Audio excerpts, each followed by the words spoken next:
আপনি যদি এখন মারা যান কালকে একদিন হয়ে যাবে। আপনার মোবাইলে গান থাকবে, অবস্থা আপনি মারা যাবেন, মানুষ দেখবে আপনার মোবাইল চেক করে ওইটাতে গান আছে।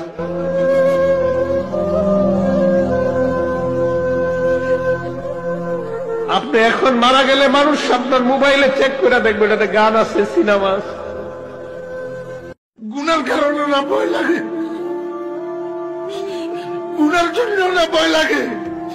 যদি আল্লাহ কয় গুনাহ মাফ করে দিছি, আমি ফরিদুদ্দিন কথার কসম করে কইলাম, আমি এক মুহূর্ত এই দুনিয়াতে না থাকলে আমার কোনো পরোয়া নাই, কোন বিবি বাচ্চা, কোন দুনিয়া, কোন সম্পদ, কোন কিচ্ছুর পরোয়া নাই। আমার আল্লাহ আমারে মাফ করে দি, এখন উঠাই নিলে আমি লাভবাই কথা আদায় কেন।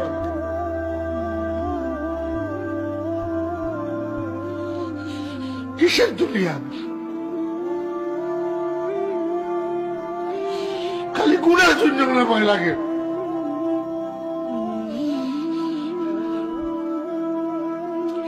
ইমানদারের কিসের করোনা ভাইরাস? ইমানদারে কেমনে করোনা ভাইরাসের ভয় করে? করোনা ভাইরাসের ভয় করা মানে মৌতকে ভয় করা, মৌতের ভয় করা মুনাফিকের আলামত।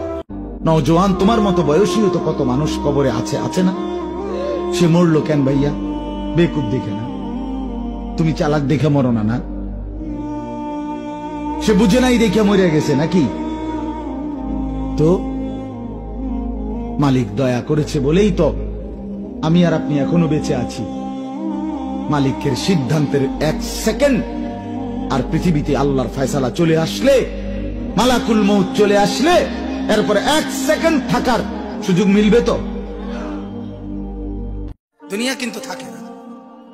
আজ রাত যার বাসর ঘর তারও ভোর হবে, আজ রাত যার জেলখানা ফাঁসির রাত তার রাতও কি হয়ে যাবে?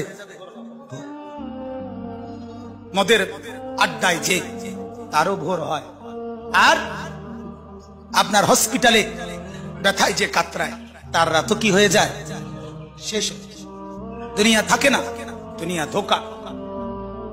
দুনিয়া কি বলেন না, যে দুনিয়ার উপরে যে ঘরটা সাজাইতেছেন এটা আপনি একা না সাজাইলো, আপনি পুরাটা কইরা যাইতে না পারলেও কোনো অসুবিধা নাই, ছেলে আইসা বাকিটা করবে, নাতি আইসা বাকিটা।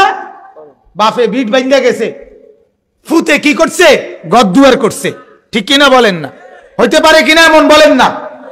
বাপে শুধু জমি কিনা দিয়া গেছে, ফুতে পরবর্তীতে তিল তিল করে বিড়ি বান্দা আস্তে আস্তে কি করছে? ঘর করছে, হইতে পারে না?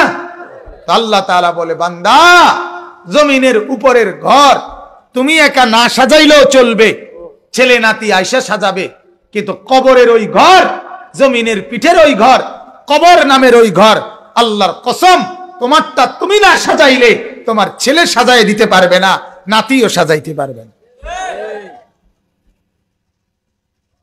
হ্যাঁ, এই ঘর তো তুমি একলা না সাজাইলেও চলবে। বাপে খ্যাট কিনছে, ছেলে বিদেশ থেকে ফাটাইয়া সোফা কিনছে, হইতে পারে না?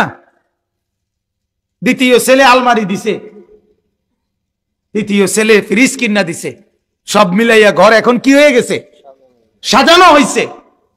কবর, আপনার কবর আপনার ছেলেরা সাজাই দিবে তো? এই কথাগুলো রূপকথা না, এই কথাগুলো হতেও পারে নাও হতে পারে, এমন না। 3 দিন ধরে যে বাড়িতে মেয়ের বিয়েতে, ছেলের বিয়েতে যে ডেকসেট বাজাইলেন কারে খুশি করার জন্য? হ্যাঁ, 1 লক্ষ টাকার গেট, এরপরে গায়ে হলুদের এই নগ্ন অনুষ্ঠান কার জন্য করলেন? বেড়া বেড়ি সব, যুবক যুবতী সব একই মাইক্রো প্রাইভেট কারের ভিতরে যাতাযাতি করে বহাইয়া একখান থেকে একখানে নিলেন, কার জন্য? পুরা প্যান্ডেলের ভিতরে একসাথে বেড়া বেড়ি একত্রে খায়, নাচে, গায়, ফুর্তি করে, কার জন্য? শুধু সমাজ, সোসাইটি, পরিবেশ, সোসাইটি মেনটেন করছেন, সমাজ মেনটেন করছেন। ছেলেরা চাইছে, মেয়েরা চাইছে, বাচ্চারা চাইছে, এতে হেতে চাইছে, তো মালিক তিনি কি চাইছিল? ওনার কথা মনে হয় নাই? রাসূল সাল্লাল্লাহু আলাইহি সাল্লাম, তার কথা মনে হয় নাই? বলেন, কিয়ামতের দিন নবী সাল্লাল্লাহু আলাইহি ওয়াসাল্লামের কাছে কোরআনে আছে, ফাকাইফা ইযা জিনা মিন কুল্লি উম্মাতিন বিশাহীদ ওয়া জিনা বিকা আলা হাউলা'i শাহীদা। নবীকে বলছে আল্লাহ, বন্ধু আপনার উম্মতের প্রত্যেকের আমলনামা আমি আপনার হাতে দেখাবো, আপনার হাতে,